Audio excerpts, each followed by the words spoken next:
अपराध की ऐसी कहानी जो शायद ही आज से पहले आपने कभी सुनी होगी। एक ऐसी रियल कहानी जो मैं आपको सुनाने जा रहा हूँ, इसमें एक माँ का दर्द है और एक बेटे का हौसला। वही बेटा जिसके सर पर नाजायज औलाद का दाग लगा है। इस कहानी में इंसानियत को शर्मसार कर देने वाले दो ऐसे दरिंदे भी हैं जो एक 12 साल की लड़की की आबरू लूटते हैं, उसकी इज्जत लूटते हैं। तब उस बच्ची को ये तक पता नहीं होता है कि ये दरिंदे उसके साथ ऐसा क्यों करते हैं। वह चीखती है, चिल्लाती है और उसे दर्द होता है। उसे यह भी नहीं पता होता है कि वह दरिंदे उससे ऐसा क्यों कहते हैं कि इस बारे में अपनी दीदी और जीजा जी को मत बताना। अगर उसने ऐसा किया तो वह उसके दीदी और जीजा जी को जान से मार देंगे। फिर वो लड़की गर्भवती होती है, उसको डॉक्टर के पास ले जाया जाता है ताकि पेट में पल रहे बच्चे को दुनिया में आने से पहले ही मार दिया जाए। पर जो डॉक्टर होता है वह पूरे मामले को देखता है और उसकी गंभीरता को समझता है। फिर डॉक्टर जो उसके बहन बहनोई होते हैं उनको बताता है कि मैं इस लड़की का एबॉर्शन नहीं कर सकता, और डॉक्टर हाथ खड़े कर लेता है।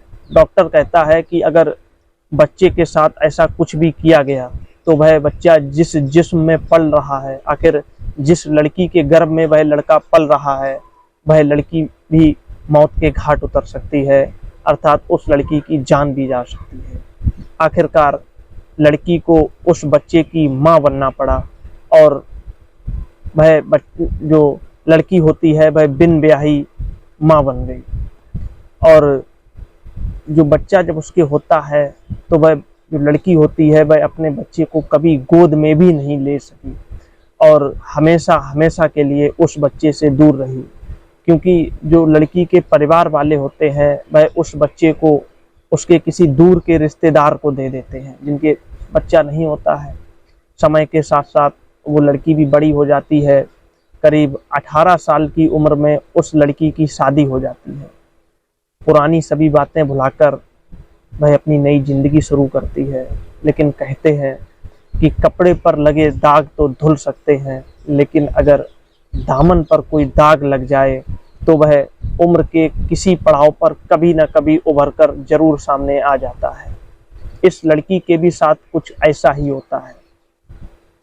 बचपन में इस लड़की से जब दो लोगों ने रेप किया था और उससे इसे एक बच्चा भी पैदा हुआ था।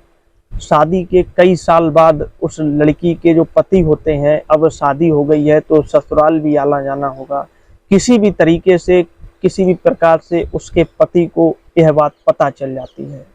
और तब तक वो लड़की जो होती है एक और बच्चे की माँ बन चुकी होती है, पर ये संतान कोई नाजायज संतान नहीं थी, क्योंकि शादी के बाद उसके एक और बच्चा हो गया था।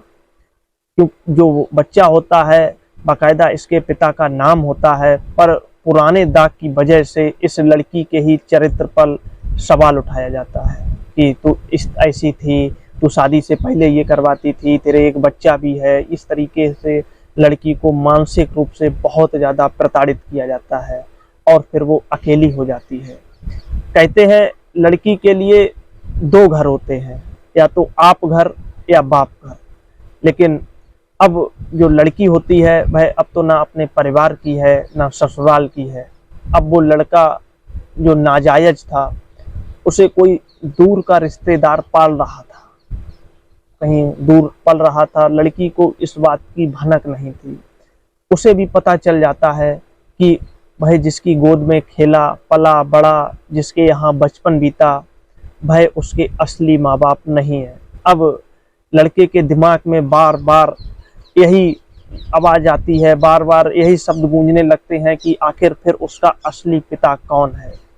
यह पता लगाने के लिए वो अपनी असली माँ के पास आता है, फिर सवाल करता है कि माँ मेरा बाप कौन है। फिर वो माँ क्या कहती है। आज की अपराध की कहानी में मैं आपको इस पूरी घटना पर प्रकाश डालूंगा और बताऊंगा कि इस पूरे घटनाक्रम में क्या क्या हुआ, उस माँ के ऊपर क्या गुजरी। तो इस एपिसोड को आप अंत तक जरूर देखिएगा। तो आदाब, नमस्कार, वंदे मातरम। मैं राहुल अवस्थी स्वागत करता हूं आज की हमारी क्राइम की कहानी में। आज की हमारी क्राइम की कहानी शुरू करने से पहले मैं आपको बताना चाहूँगा कि यह जो मामला होता है पूरा, यह यूपी के शाहजहानपुर का है। यहाँ 12 साल की उम्र में एक लड़की के साथ रेप होता है और रेप के बाद वह एक बच्चे को जन्म देती है और यह पूरी घटना करीब 28 साल बाद सामने आती है। बेटे के कहने पर माँ उन दोनों दरिंदों का नाम बताती है। बेटा और जो माँ होते हैं वह दोनों थाने जाते हैं और पुलिस को इस घटना के बारे में बताते हैं, क्योंकि मामला बहुत पुराना हो चुका था, 28 साल पुराना, तो पुलिस भी इस मामले पर यकीन नहीं करती है। फिर वह लोग वकील के पास जाते हैं। फिर कोर्ट के आदेश के बाद 1994 में इस महिला के साथ रेप की घटना होती है। फिर कोर्ट आदेश देता है और 4 मार्च 2021 को इसके उन दरिंदों के खिलाफ FIR दर्ज शुरू होती है। पुलिस पर दबाव बनता है तो पुलिस जांच शुरू करती है और बेटा अपनी मां को न्याय दिलाने के लिए बार बार आवाज उठाता है। तब इनका DNA टेस्ट कराया जाता है। इसमें मां बेटे के साथ साथ जो रेप करने वाले 2 आरोपी होते हैं उनका भी DNA मैच कराया जाता है और उनमें एक आरोपी का DNA मैच हो जाता है।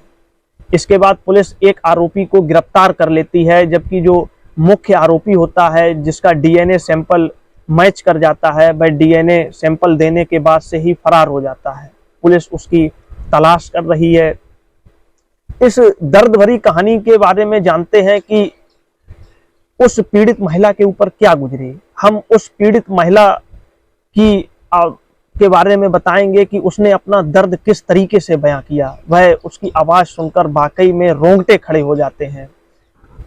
वह जो लड़की बताती है कि वह जब 12 साल की थी तब वह पढ़ाई करने के लिए अपनी दीदी जीजा के यहाँ शाहजहानपुर गई हुई थी और जो उसकी जो बहन थी वह स्कूल में टीचर थी और वह बताती है कि उसकी बहन और बहनोई जब घर से बाहर चले जाते थे तब 2 लड़के होते हैं वह उसके घर में आते हैं और वह उसके साथ रेप करते हैं। और वह जो माँ होती है, उस बच्चे की माँ, वह जब अपना दर्द बयां करती है तो उसकी आंखों में आंसू आ जाते हैं और ऐसा लगता है कि वो मंजर आज भी उसके सामने गूंज रहा हो। वह बताती है कि आज भी जब वह घटना को याद करती है तब उसके रोंगटे खड़े हो जाते हैं और आंखों में आंसू आ जाते हैं। वह बताती है कि उन लोगों ने कई बार उसके साथ दुष्कर्म किया। वो लोग धमकाकर भी जाते थे कि अगर उसने मुंह खोला तो वह उसके बहन बहनोई को जान से मार देंगे। कुछ महीने बाद वह महिला बताती है कि उसकी तबीयत खराब रहने लगी। फिर उसके जो जीजा और दीदी होते हैं वह उसको डॉक्टर को दिखाते हैं, तो डॉक्टर जब उनकी जांच करता है तो पता चलता है कि लड़की प्रेग्नेंट होती है। जब इस मामले के बारे में घर वालों को बताते हैं उसके दीदी जीजा, फिर घर वाले आते हैं, क्योंकि हिंदू धर्म में ये होता है कि शादी से पहले यह सब हमारे धर्म के भी खिलाफ होता है और लोक लाज के भय से, क्योंकि लड़की 12 साल की थी और इस उम्र में कोई लड़की प्रेग्नेंट हो जाए यह अपने आप में एक सोचनीय विषय है। इसी को ध्यान में रखते हुए जो लड़की होती है उसके घर वाले एबॉर्शन करने का मन बनाते हैं और उस बच्चे को दुनिया में आने से पहले ही खत्म करना चाहते हैं। इस उद्देश्य से वह डॉक्टर को बताते हैं, पूरी बात बताते हैं और कहते हैं कि मैं इसका एबॉर्शन कराना चाहते हैं। तो जो डॉक्टर होता है वह इस एबॉर्शन के लिए तुरंत मना कर देता है, क्योंकि डॉक्टर कहता है कि जो लड़की है उसकी उम्र बहुत ज़्यादा कम है, एबॉर्शन कराने पर उसकी जान भी जा सकती है। इसलिए मजबूरी में उस लड़की को, उस बच्चे को जन्म देना पड़ा। इसकी शिकायत जब बताती है कि मेरे बहन बहनोई ने, वह जो दोनों लड़के होते हैं उनके घर वालों से की, तब वह दोनों भाई मिलकर मेरे बहन बहनोई को बहुत मारते हैं और इस मार के बाद मेरे बहन बहनोई को मानसिक रूप से भी प्रताड़ित किया जाता है। इसके बाद बहन बहनोई वहाँ से अपना ट्रांसफ़र रामपुर के लिए करा लेते हैं और वह महिला बताती है कि रामपुर में ही उसने उस बच्चे को जन्म भी दिया। उसने बताया कि मैंने उस बच्चे को देखा भी नहीं था और उसकी माँ ने उस बच्चे को किसी और को दे दिया था। माँ बाप ने कहा था कि इस किस्से को एक सपने की तरह भूल जाना बेटा। उसके बाद साल 2000 में उसकी शादी हो गई। अच्छी खासी खुशहाल ज़िंदगी बीत रही थी, सब कुछ अच्छा चल रहा था। वह बताती है कि मेरे पति को इस बात की जानकारी किसी भी ना तरीके से हो गई। उसके बाद हमारे बीच झगड़े होने लगे, मेरे चरित्र पर भी उंगलियां उठाई जाने लगी। आखिर में वह बताती है कि मैं अपने बेटे जो शादी के बाद हुआ था उसको लेकर लखनऊ आ गई। वहां पर जो उसका पुराना बेटा था जो शादी से पहले हुआ था, जिन लोगों ने गोद लिया था, वह लोग भी उसे प्रताड़ित करने लगे। नाजायज औलाद, तू मुस्लिम की औलाद है, तू मौज मस्ती की औलाद है, इस तरीके से कई जो है गलत तरीके से शब्द बोलकर उसको मानसिक रूप से प्रताड़ित करते थे। और वह बताती है कि जिन लोगों ने मेरे बच्चे को गोद लिया था वह भी मेरी रिश्तेदारी में ही थे, इसलिए सबको पता चल गया था कि वह बेटा मेरा बेटा है, यानी उस स्त्री का बेटा है। तो वह बेटा भी बहुत परेशान हो गया। एक दिन वह मेरे पास आया, यह स्त्री रो रो कर अपने बयान दे रही थी, जो कि मैं अपनी भाषा में आपको बता रहा हूँ कि वह बेटा मेरे पास आया और उसने कहा कि माँ, मैं जिसके पास रह रहा हूँ वह मेरे पिताजी नहीं है, वह मेरी माँ नहीं है, तो मैं कौन हूँ, आप मुझे बताइए।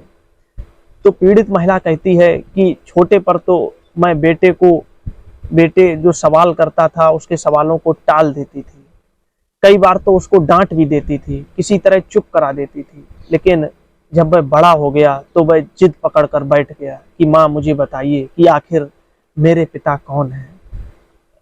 उसके बाद वह बच्चा जिद पकड़ जाता है तो और वह कहता है अपनी माँ से, माँ मुझे बताइए कि मेरे पिता कौन है। और जब माँ उसको बार बार समझाने का प्रयास करती है तब वह बच्चा कहता है कि माँ आज आप मुझे बताएं कि मेरे पिता कौन है, नहीं तो मैं वैसे भी घुट घुट कर जी रहा हूँ, अगर आप नहीं बताएंगी तो मैं सुसाइड कर लूँगा। अब माँ कहती है कि मैंने उसको बहुत समझाया, लेकिन जब वह नहीं माना तब मैंने अपनी पूरी आप बीती जो भी उसके साथ गुजरी थी, जिस दर्द से वह गुजरी थी और अब तक की उम्र उसने काटी है, दुख सह सह कर वह पूरी आप बीती अपने बेटे को वह सुनाती है। तो इस बात को सुनकर जब बेटा उसका होता है, इस पूरी घटना को सुनता है तो उसकी आंखों में आंसू आ जाते हैं और अपनी माँ से गले से लिपट कर रोने लगता है। और बेटा कहता है कि माँ अब आप अकेली नहीं हो, मैं आपके साथ हूँ, अब यह लड़ाई हम दोनों लड़ेंगे। बहुत कठिन वक्त था, वह महिला बताती है, जिस बच्चे को मैंने जन्म दिया मैंने उसको देखा तक नहीं था, उस बच्चे को मैंने 10 साल बाद देखा। तो हम बता नहीं सकते हैं, मेरे पास शब्द नहीं है कि क्या तकलीफ हो रही थी और हमारे ऊपर क्या गुजरी है। हस्बैंड ने भी छोड़ दिया, माँ बाप से रिश्ते खत्म हो गए, रिश्तेदारों ने साथ देना छोड़ दिया, जिंदगी में बिल्कुल अकेले पड़ गए थे हम। अब बेटे का सपोर्ट मिल रहा है तो असली खुशी मिल रही है। मेरे बेटे ने कहा है कि माँ, जो जिंदगी में आपने सजा काटी है और जिन लोगों ने आपको यह कष्ट पहुंचाया है वह खुले घूम रहे हैं, और जिन्होंने आपकी ज़िंदगी को बर्बाद किया है अब दुख सहने का उनका वक्त आ गया है। इस तरीके से बेटा उसकी माँ को सांत्वना देता है, जिससे कि माँ के दिल को संतुष्टि पहुंचती है। वह महिला बताती है कि जब बेटे का इतना हौसला मिला और बेटे ने कहा कि माँ आप इस लड़ाई को लड़ो, मैं आपके साथ हूँ।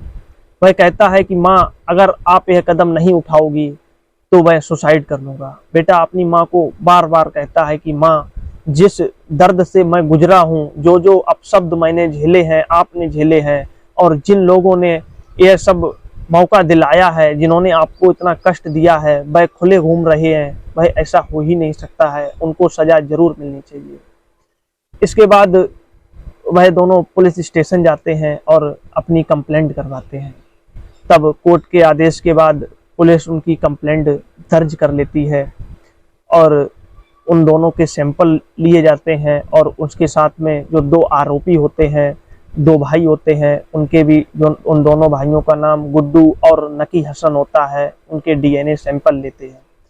डीएनए सैंपल जो बड़ा भाई होता है नकी हसन, उससे मैच हो जाता है, जो अभी फरार चल रहा है। छोटा भाई गुड्डू पकड़ा गया है, नकी हसन उर्फ बिलडी, जिसको बिलडी बिलडी कहते थे, वो फरार चल रहा है। शुरू में वह महिला बताती है कि पुलिस का रिस्पांस ठीक नहीं था, लेकिन जब वकील से बात की गई तो वकील ने भी यही कह दिया था कि अब कुछ नहीं है, अब तो कुछ भी नहीं कर सकते हैं, क्योंकि कहाँ से सबूत लाएंगे। जब थाने गए तो वह खुद भी कहने लगे कि आप कैसे साबित करेंगी। जब थाने वह महिला जाती है तो पुलिस भी कहने लगती है कि आप कैसे साबित करोगी, कि 1 या 2 साल की बात होती तब तो ठीक था, पूरे 27 साल बाद आप आ रही हो तो कैसे सबूत इकट्ठा करेंगे। 1 साल तक वह महिला बताती है कि पुलिस ने बहुत टहलाया, मेरी कंप्लेंट तक दर्ज नहीं की गई, मैं दर दर भटकती रही न्याय की आस में। लेकिन जब कोर्ट में अर्जी दी तब जाकर 4 मार्च 2021 को उसकी FIR दर्ज हुई। उसके बाद पुलिस ने पूरा मेरा सपोर्ट किया और वह महिला बताती है कि मुख्य आरोपी भले ही फरार चल रहे हों, लेकिन कब तक फरार रहेंगे, एक ना एक दिन तो पुलिस के हत्थे जरूर चढ़ जाएंगे। मैंने अपनी ज़िंदगी में जो सज़ा काटी है, अब यह सज़ा उन लोगों के काटने की बारी है। अब आप ही लोग बताइए, अगर आपने इस पूरे एपिसोड को देखा है, कि इस तरीके के दरिंदों को क्या सज़ा मिलनी चाहिए।